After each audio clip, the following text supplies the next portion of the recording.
Zloženie sľubu nového primátora Sobraniec sa začalo veľkou fraškou. Nadpolovičná väčšina poslancov v sále chýbala, tak bola vyhlásená 30-minútová prestávka. Ani po tomto limite však žiadny z 9 absentujúcich poslancov do sály neprišiel. Nový primátor Sobraniec preto svoj sľub podľa zákona nemohol zložiť.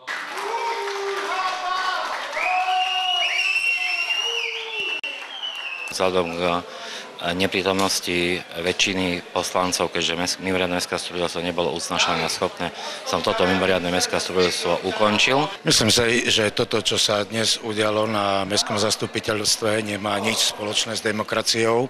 V podstate už po druhýkrát nebola rešpektovaná voľa voličov v komunálnych voľbách o post primátora tu v meste Sobrance. V Sobranciach zasadá 13-členné zastupiteľstvo. Takúto neúčasť 9 poslancov ešte mestské štatistiky nezaznamenali. Všetci sa ospravedlnili kvôli rodinným a pracovným dôvodom. Tí, čo prišli, však ale tvrdia, že nejde o náhodu. Poslanec má byť na mestskom zastupiteľstve jedne z vážnych, veľmi vážnych dôvodov. Každý má svoj názor hájiť a zastupuje svojich občanov, tak je to chore. Každý z poslancov zložil sľub, že zastupuje občanov mesta Sobraniec, ale tak to vyzerá, že zastupuje jediného človeka. Teraz nech Sobrančania a Slovensko vidí, jak sa k tomu stáva bývalý primátor a ako vládol a ovláda ľudí ešte aj teraz, hoci primátorom už nejde. Tak ako pri zvolávaní prvého slávnostného zastupiteľstva je postup pri realizácii druhého pokusu jasný.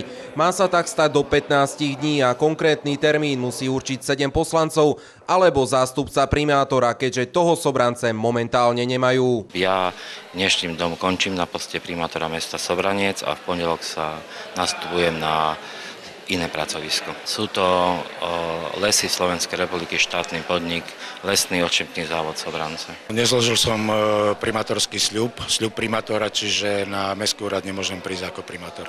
Pre televíziu Východ Peter Sabo.